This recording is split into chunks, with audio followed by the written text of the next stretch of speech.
መጨረሻ ላይ ደግሞ ሶስተኛ ላይ የምንመለከተው አግሪፓ ስለሚባል አንድ ወንድም ነው። አግሪፓ ሶስት ወንድሞች ነው የምናያቸው።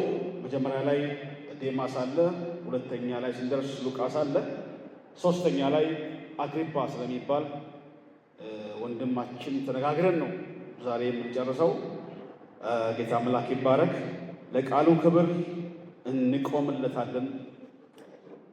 እኛ ቤት እግዚአብሔር ቃል ሁሌ ብርቅ ነው፣ ሁሌ ውድ ነው፣ ዋጋውም ትልቅ ነው። ቆላስይስ መጽሐፍ ምዕራፍ 4 ቁጥር 14 ጀምሮ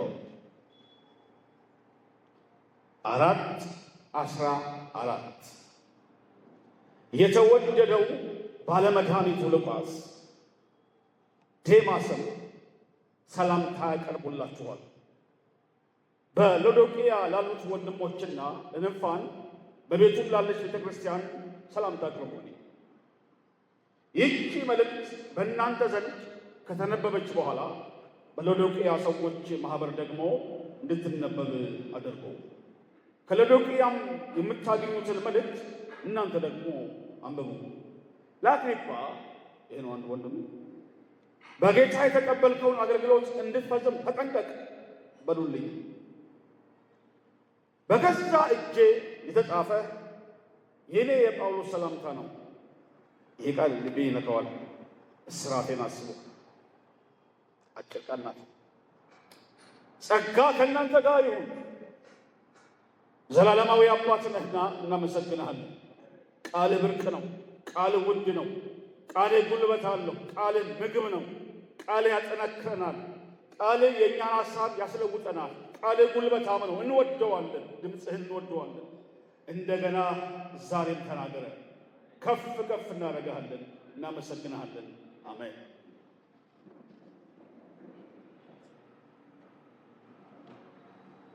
በየተለያዩ መዝሙሮች የሚዘመርለት ወደ ኋላ የመመለስ ምሳሌ የሆነ የተለያዩ ዘማሪዎች መዝሙራቸው ውስጥ እያነሱ የሚዘምሩለት በጥሩ ጎኑ ሳይሆን በመጥፎ ጎኑ የሚወሳ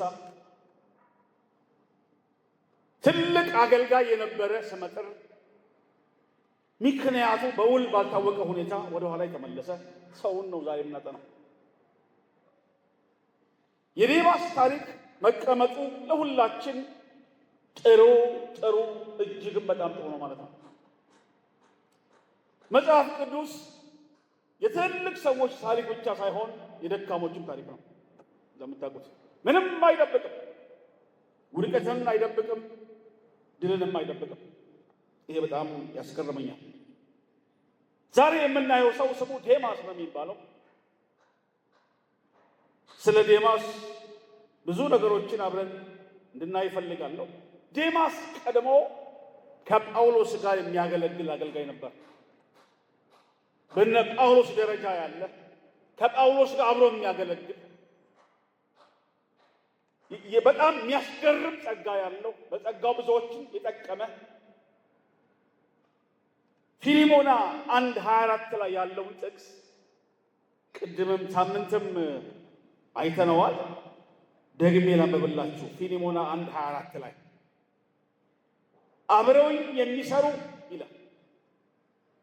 ማርቆስ፣ ዴማስ፣ ሉቃስ እያለ ይቀጥላል። አብረውኝ የሚሰሩ ዴማስ ከጳውሎስ ጋር አብሮ የሚሰራ አገልጋይ ነበር። ከጳውሎስ ጋር አብሮ መስራት እናንተም እንደምታስቡት ቀላል ነገር አይደለም አይደል? በጣም ከባድ ነው። ምክንያቱም ማርቆስ የሚባለውን ዮሐንስን እንዳያችሁት ነው። ትንሽ ወደ ኋላ ሸተት ሲል እኔ ካንተ ጋር ስራ ነው። ስለዚህ ከጳውሎስ ጋር አብሮ ማገልገል ማለት ብዙ አይታገሰም፣ ምንም አያመቻመችም። በወንጌል ጉዳይ ላይ ሲሪየስ ነው በጣም። ስለዚህ ይሄ ዴማስ የሚባለው ወንድማችን ግን ከጳውሎስ ጋር አብረው ያገለገለ ስመጥር አገልጋይ ነው። ለምሳሌ ያህል ጳውሎስና አጵሎስ አብረው አገልግለው እንደምታውቁት ጳውሎስና አጵሎስ መጽሐፍ ቅዱስ እኔ ተከልኩ ይልና አጵሎስ ያጠጣ ነበር ይላል። እኔ ተከልኩ አጵሎስ ያጠጣ ነበር፣ ነገር ግን እግዚአብሔር ያሳድግ ነበር ይላል። ኦኬ ጳውሎስና አጵሎስ አብረው አገልግለዋል። እንደምታውቁት በጣም ጠንካራ ነው። አጵሎስም በጣም ጎበዝ ነው፣ ስመጥር ነው፣ በጣም ተናጋሪም ነው፣ በጣም ጸጋ የተሞላ ነው። ጳውሎስ ልክ እንደነ አጵሎስ ልክ እንደነ ሲላስ ከዴማስ ጋራም አብረው አገልግሏል። እስቲ አሜን በሉ። ከዴማስ ጋር ጎን ለጎን በተለያየ መድረክ በተለያየ ሁኔታ በተለያየ ቦታ ዴማስም ጳውሎስም አብረው እንዳገለገሉ ግልጽ እውነታ ነው። በተለይ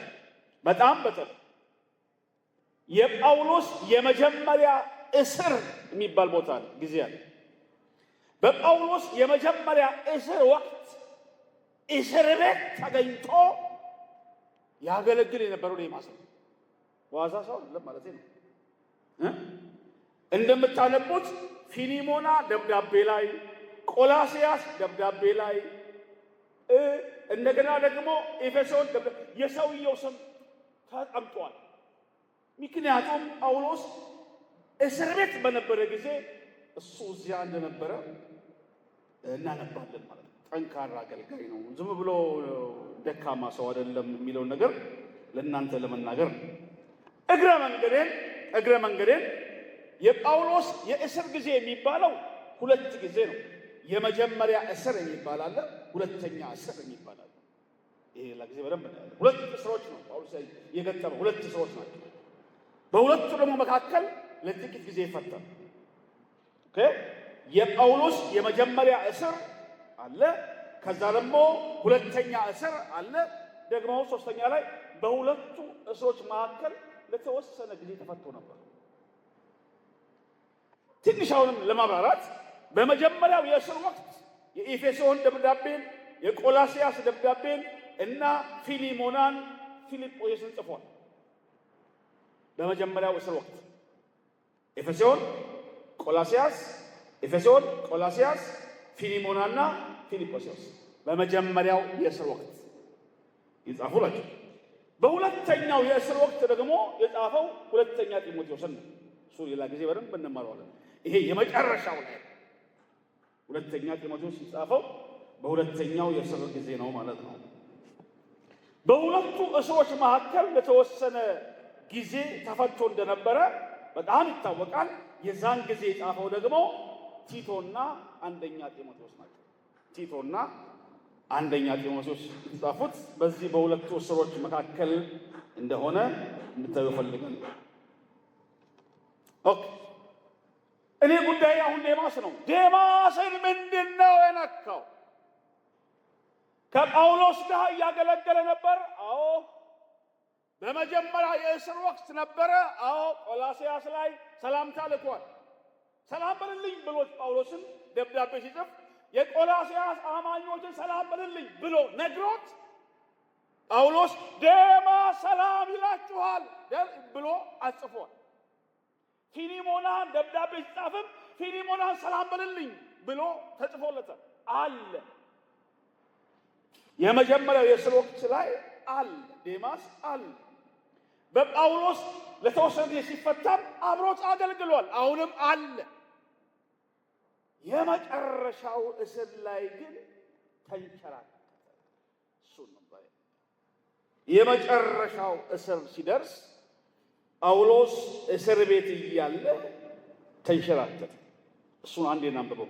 ሁለተኛ ጢሞቴዎስ ምዕራፍ 4 በጣም ልብ የሚነካ ክፍል ነው።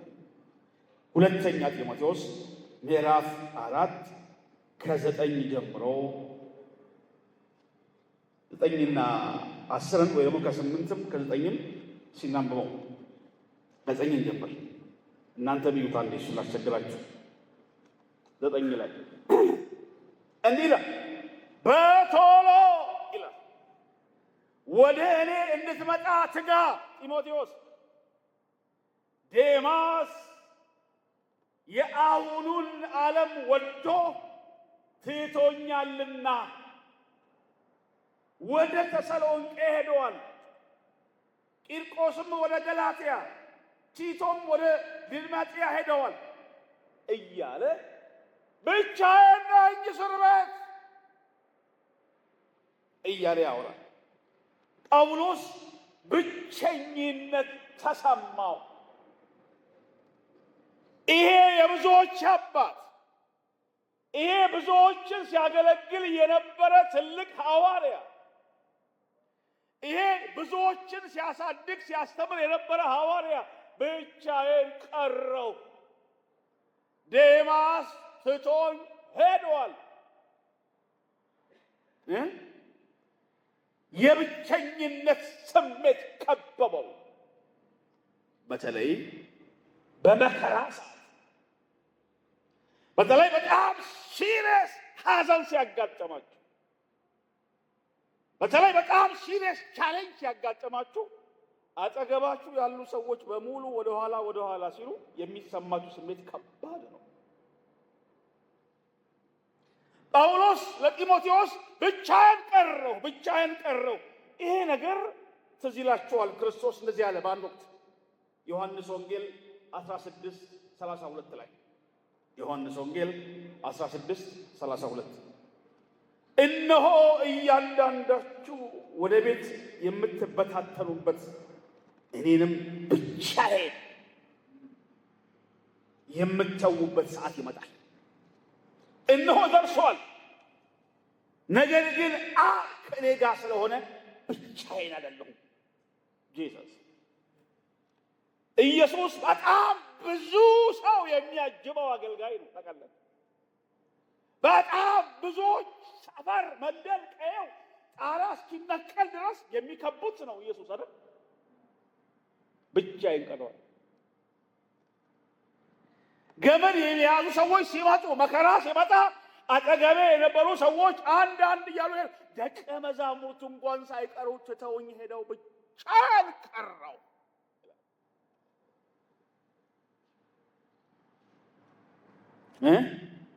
ጳውሎስ ወህኒ ቤት ጠያቂ ያጣ እስረኛ መሰለ።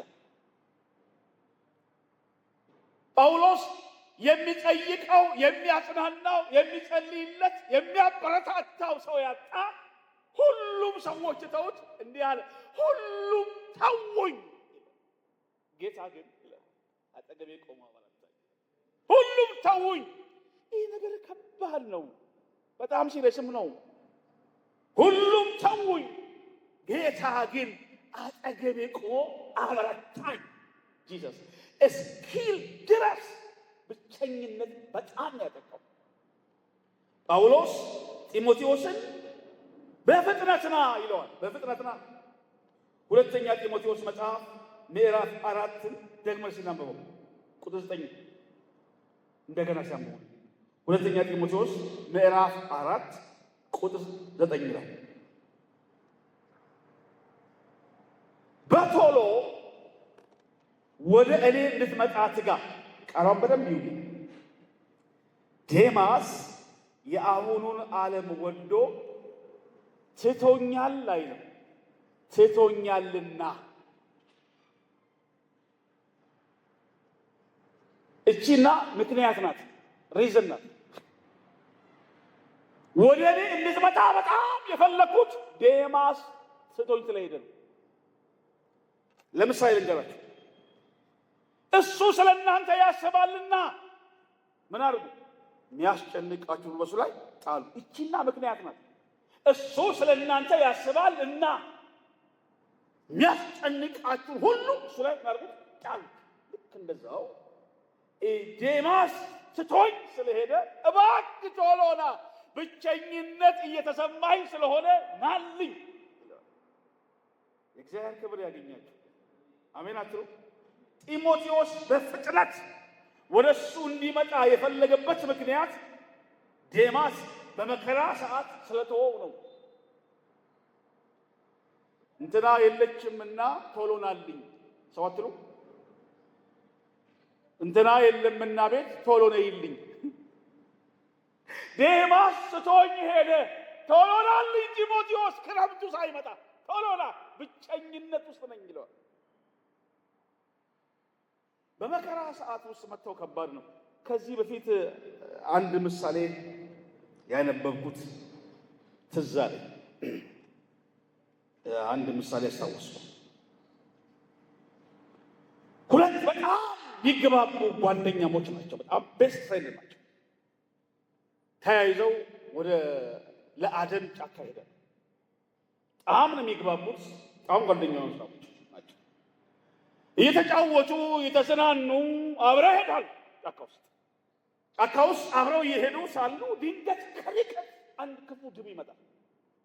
እየጮኸ እያጓራ ይመጣል ወደ እነሱ።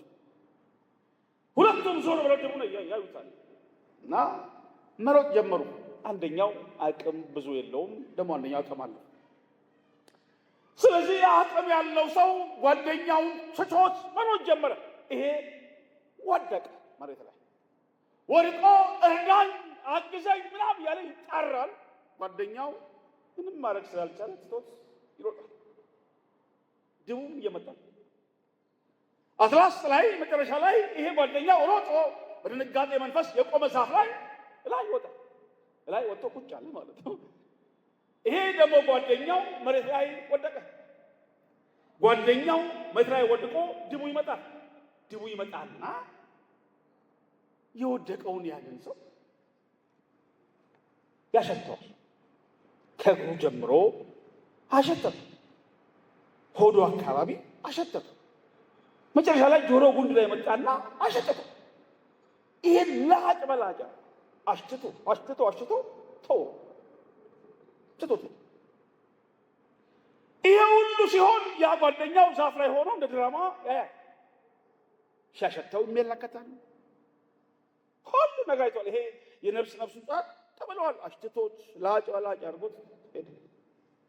ድቡ ከሄደ በኋላ ጓደኛው ከዛፍ ላይ ወረደ። ናይዞ እንግዲህ በርታ ምናምን ተባባሉና ግን ድቡ ጆሮ ላይ ምንድነው የሚልህ አለው። ጆሮ አካባቢ ምንድነው እንትን ያደረገ ምንድነው ያለ አለው። ድቡማ መከረኝ። ምን ብሎ መከረ? በመከራ ቀን ትቶህ የሚሄደው ሰው ጓደኛ አታድርግ ብሎ መከረኝ። በጣም አጣብቂኝ ስትገቡ፣ ነገሮች ውስብስብ ሲሉባችሁ እንደ ጳውሎስ እንደ ዴማስ አይነት ሰዎች መከራው መቋቋም ሲያቅታቸው ልብ በጣም ይሰብራል። ኦኬ ዴማስን ምንድን ነው የነካው? ይሄ ለእኔም ለእናንተም ትምህርት ነው። ዴማስ በምን ተሸነፈ? ጳውሎስ በአጭር ቋንቋ ይናገራል። ዴማስ የአሁኑን ዓለም ወዶ ትቶኝ ሄዷል የሚለው። ዴማስ የተሸነፈው በዓለም ፍቅር ነው። የምታውቁት ነገር ዓለም አሸነፈው ዴማስን። ዓለም ስላሸነፈችው ዴማስን ጳውሎስን ትቶት እንዴት ተነባለች? በእኔ መረዳት ቤተ ክርስቲያን ውስጥ በሙላት ያልተማርነው ርዕስ ቢኖር ስለ ዓለም ነው። ክርስቲያን የሆኑ ሰዎች 3 ጠላት አላቸው ይባላል እንደምታውቁት። አንደኛው ስጋ፣ ሁለተኛው ሰይጣን፣ ሶስተኛው ዓለም ናት ይባላል። ስለ ሰይጣን አብዛኛው አማኝ ንቁ ነው። በጣም ለመቃወም ሬዲ ነው። በጣም ይቃወማል። ተገቢም ነው። ስለ ዓለም ግን ብዙም ግንዛቤ የለን። ምንድነው ዓለም? እንደምታውቁት ዓለም ይሄ ዩኒቨርስ አይደለም፣ ይታወቃል። ይሄ ዩኒቨርስ ክፋት የለውም። እግዚአብሔር ይሄን ዓለም ፈጥሮ መልካም ነው ብለዋል። ይሄ ዓለም መልካም ነው። ይሄ ግዑዙ ዓለም ማለት ነው። እግዚአብሔር ዓለምን ወዶ ነው አንድያ ልጁን የላከው። እግዚአብሔር ሕዝብን አልጠላም። ዓለም ማለት ሲስተም ነው። እግዚአብሔር የማይገዛው ሲስተም፣ በሰይጣን ቁጥጥር ስር ያለ ዓለም፣ በጣም የተደራጀ አጋንንት የሚመራው። በጣም ማወቅ አለብን። በክርስትናው ዓለምና በዚህ ዓለም መካከል መስመር ሊበጅ አሁን ድንበር ተጥሷል። የትኛው ዓለማዊ ይሁን የትኛው ክርስትና ድንበሩ ተበላሽቷል። ኦኬ፣ ዓለማዊነት የሥጋ አምሮት፣ የአይን አምሮት፣ የሥጋ ምኞት፣ የገንዘብ መመካት ነው ዓለማዊነት ማለት።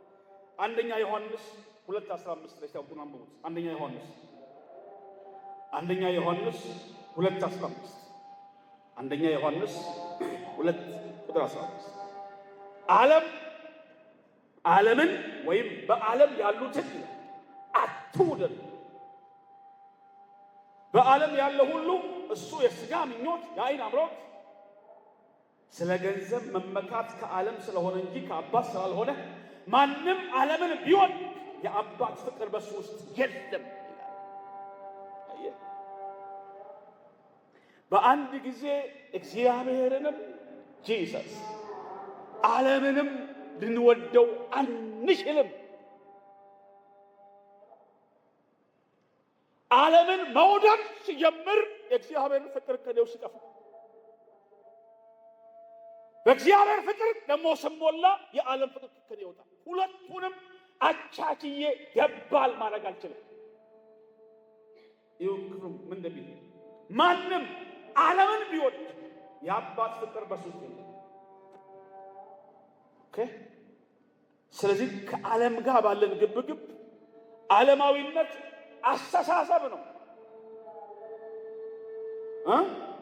ሮሜ 12 እሱን ጥቅስ በደንብ ይዩት። ብዙ ጊዜ ብዙ ወንድሞች በሱ ቃል ተናግረውበታል። ሮሜ 12 እስተመልከቱ። ሮሜ 12 ቁጥር 1 ጀምሮ ሮሜ መጽሐፍ ምዕራፍ 12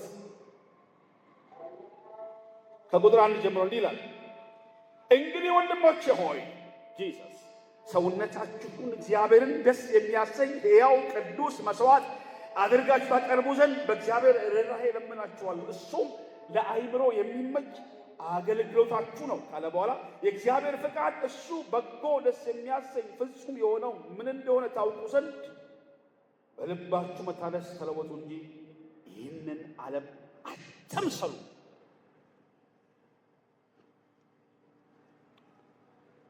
መወዳችሁና ማከብራችሁ እግዚአብሔር ሰዎች፣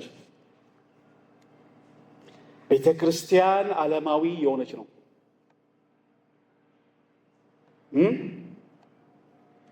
ዓለም ደጅ መሆኑ ቀርቶ ግቢው ቤት ውስጥ እየሆነ ነው። ብዙ አገልጋዮች፣ ብዙ የእግዚአብሔር ሰዎች እየተፈተሩበት ያለው አንደኛው መስመር ዓለማዊነት ነው። ይህንን ዓለም መምሰል እንደምታውቁት ብዙዎቻችን መድረክና አንዳንድ ቦታ ላይ በጣም መንፈሳዊ ስንመስል ከዚህ 4x4 ከሆነ አዳራሽ ደግሞ ስንወጣ ዓለማዊነት አይነት ስሜት ይንጸባረቃል። ዓለማዊ በሆን ቁጥር የመለኮት ጠረን፣ የእግዚአብሔር ሽታ፣ መዓዛ ከቤቱ እየራቀ ይመጣል። እመኑኝ፣ የእኔ ትውልድ የእናንተ ትውልድ ፈተና ዓለማዊነት ነው።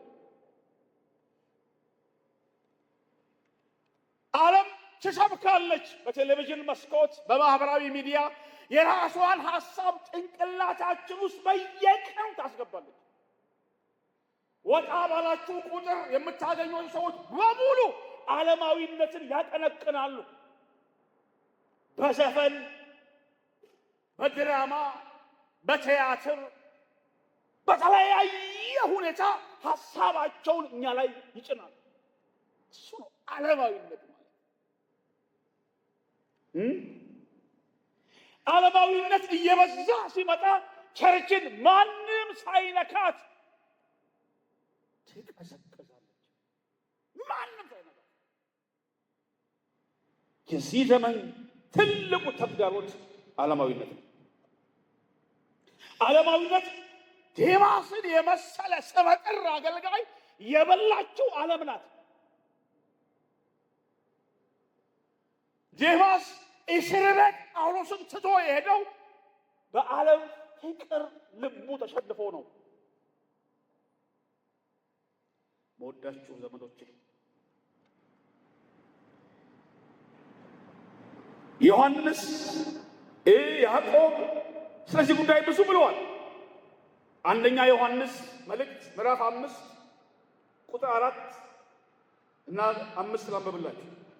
አንደኛ ዮሐንስ መልእክት ምዕራፍ 5 ቁጥር 4 እና 5 ከእግዚአብሔር የተወለደ ሁሉ ዓለምን ያሸንፋል፣ ዓለምንም የሚያሸንፈው እምነታችን ነው ይላል ጂሰስ።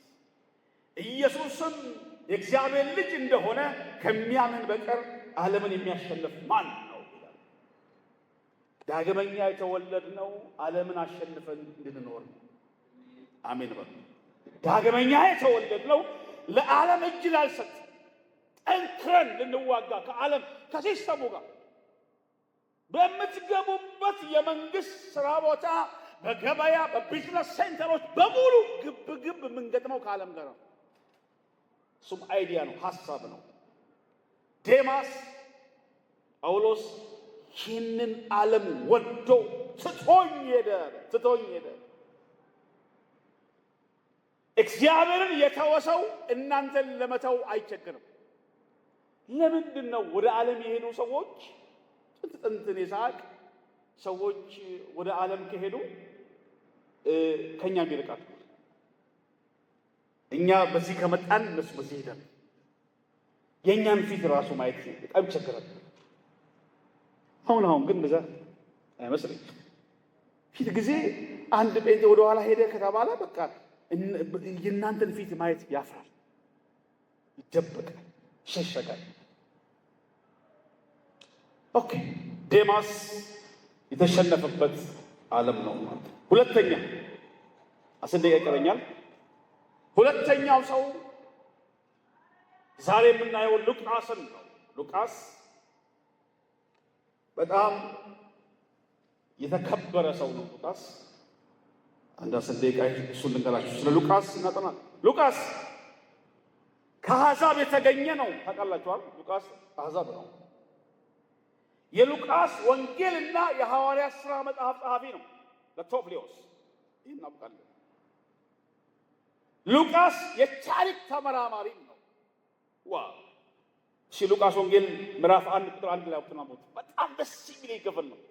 ሲጽፍ ወንጌሉን ምን እንዳለ ሉቃስ ወንጌል 1 ምዕራፍ 1 ቁጥር 1 የከበርክ ቶፍሊዮስ ሆይ ከመጀመሪያ በዓይን ያዩት የቃሉ አገልጋዮች የሆኑት እንዳስተላለፉልን በእኛ ዘንድ ስለተፈጸመው ነገር ብዙዎች ታሪክን በየተራ ለማዘጋጀት ስለሞከሩ እኔ ደግሞ ስለተማርከው ቃል እርግጡን ልታውቅ በጥንቃቄ ሁሉን ከመጀመሪያው ተከትዬ በየተራ ልጽፍልህ መልካም ሰው ታየኝ ይላል። በጣም የሚገርም ሰው ነው።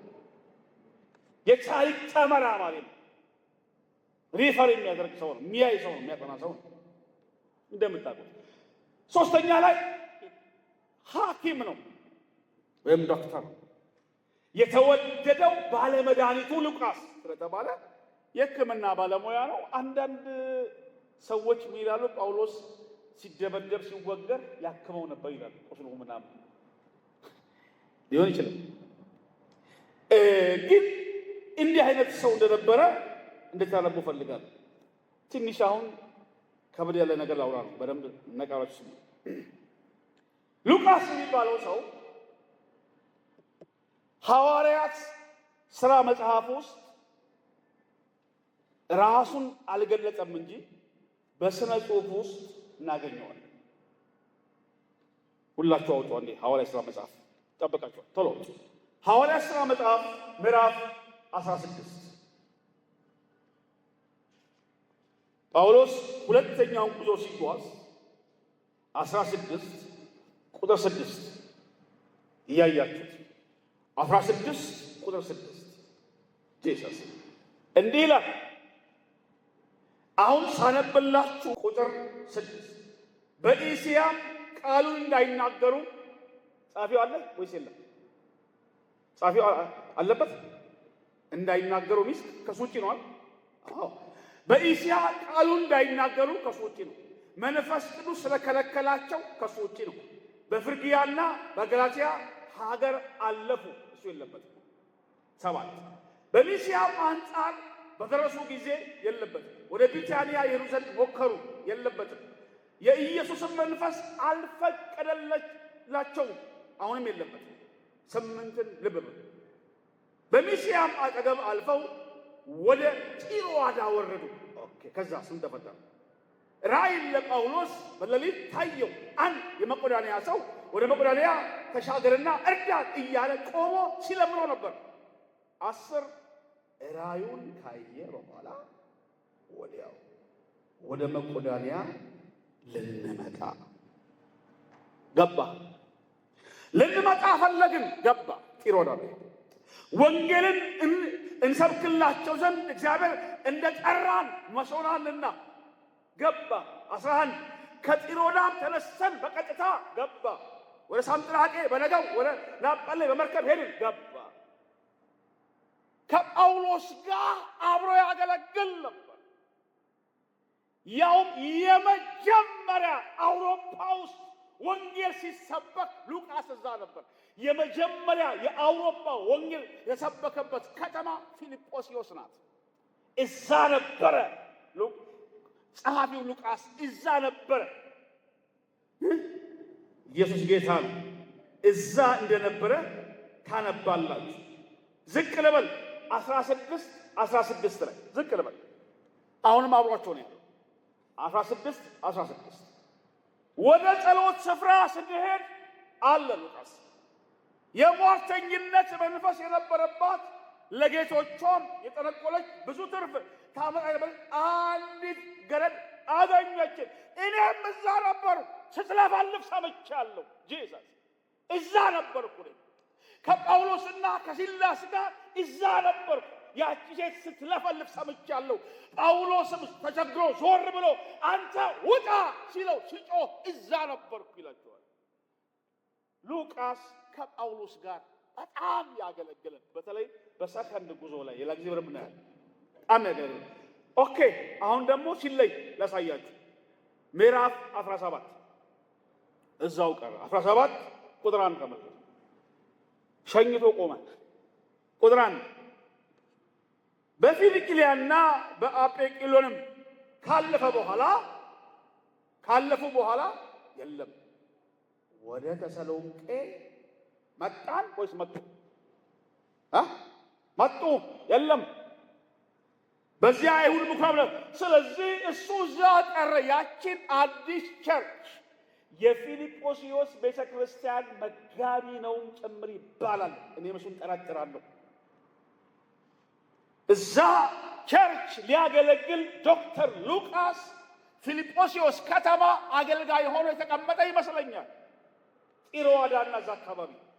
አሁንም በደንብ ላሳያችሁ። ሶስተኛው ጉዞ ሲጓዝ ድጋሚ ሲመጣ አሁንም እዛ ያገኘዋል። ሐዋርያት ሥራ መጽሐፍ ምዕራፍ 20 ቁጥር 7 ተመልከቱ። 20 ቁጥር 7 ሐዋርያት ሥራ ላይ ሶስተኛው ጉዞ አሁንም ሲጓዝ እዛው ያገኘዋል። 20 ቁጥር 7 ከሳምንቱ በመጀመሪያ ቀን ይላል። ለጌታ እራት ማለት ነው።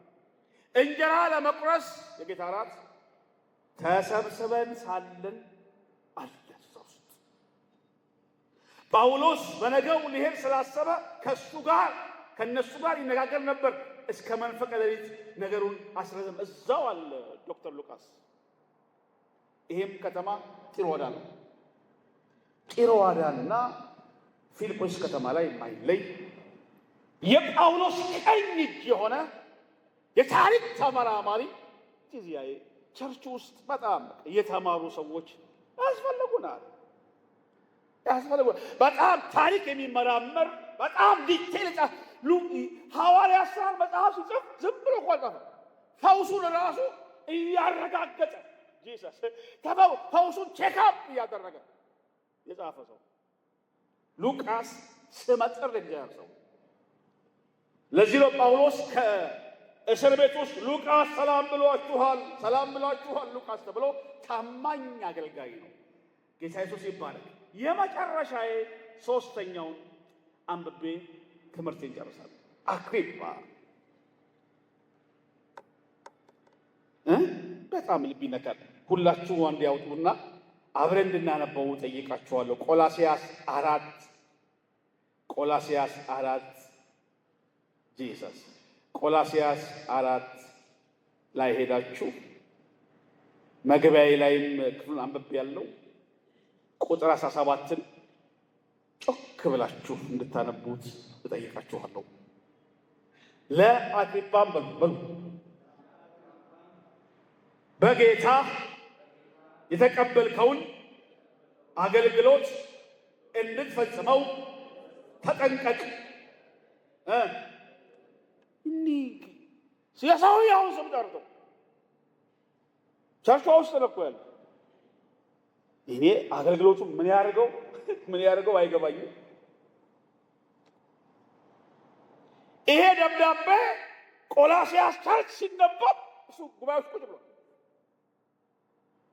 ለአግሪጳ እንዲበሉልኝ 3 ነገር በደንብ ሰማኝ። አገልግሎትን በተመለከተ 3 ነገር ይነግረዋል። 1 ከጌታ የተቀበልከው ነው አይልም? ከጌታ የተቀበልከው ነው። አቶ እንትና አልሰጡህም፣ እኔ አልሰጠውህም፣ እህቶች አልሰጡህም፣ መሪዎች አልሰጡህም። ከጌታ የተቀበልከው ነው። አገልግሎት ከጌታ የምንቀበለው ነው። አገልግሎት ከጌታ የተቀበልነው ጉዳይ ነው እንጂ የሰው ግንባር የሰው ፊት እያየን የምናገለግለው ጉዳይ አይደለም። ለአግሪጳ እንዲበሉልኝ ከጌታ የተቀበልከው። 2ኛ አገልግሎት የሚፈጸም ጉዳይ ነው። ጀምረን የምንተወው አይደለም። በተለያየ መከራና ችግር ውስጥ ስንደርስ የምናቆመው አይደለም። እንድትፈጽመው ጀምረሃል። ማገልገል እንዳታቆም፣ መስበክ ጀምረሃል እንዳታቆም፣ መጸለይ ጀምረሃል እንዳታቆም፣ ፈጽም። ማለቅ አለበት። በጅምር ያቆሙ ሰዎች እልፍ ናቸው። ጀምረው የተዉ በጣም ብዙ ናቸው። እንዳታቆም ተጠንቀቅ። 3ኛ ላይ ይላል አገልግሎት እየተለመን የምናገለግለው ጉዳይ አይደለም። ጳውሎስ ተጠንቀቅ ይለዋል። ሰው ሁሉ እየሰማ ተጠንቀቅ። ማንም ሰው አንተን ሽሩሩ አይለምንም። ተጠንቀቅ። ሁሉም የጉባኤ አባል እየሰማ ቢከፉል ተጠንቀቅ። እጅህ ላይ ያለውን አገልግሎት እንዳታስረከርከው፣ ፈጽመው። ተጠንቀቅ። በሉልኝ፣ ንገሩልኝ። ጉባኤ ካልመጣም ንገሩት። ደብዳቤው ላይ ጽፍ ስሙን ጠርቶ ያቁም አገልግሎቱን። ወደ ኋላ ይበል። ምን እንደገጠመው ምንም አይታወቅም። ግን ልጁ በቃ የሆነ ነገር ሳይል አይቀርም። ውሃ ተብላል ብሎ ተነገረው። መቋጫዬ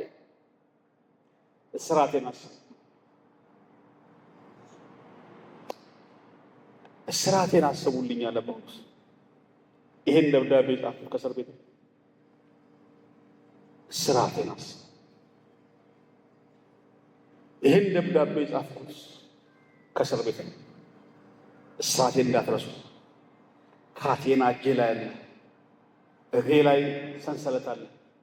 እስራቴን አስቡት። ጸጋ ይብዛላችሁ። አሜን አትሉ? ዋው!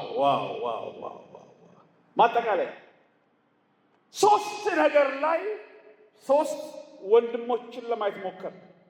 አንደኛው በጣም የታወቀው ዴማስ ነው። የቆመ የሚመስለው ማንም ቢኖር እንዳይወድቅ ይጠንቀቅ። ዴማስ ነው ሊያስቡት። መጽሐፍ ቅዱስ የሎጥን ሚስት አስቧት ይላል።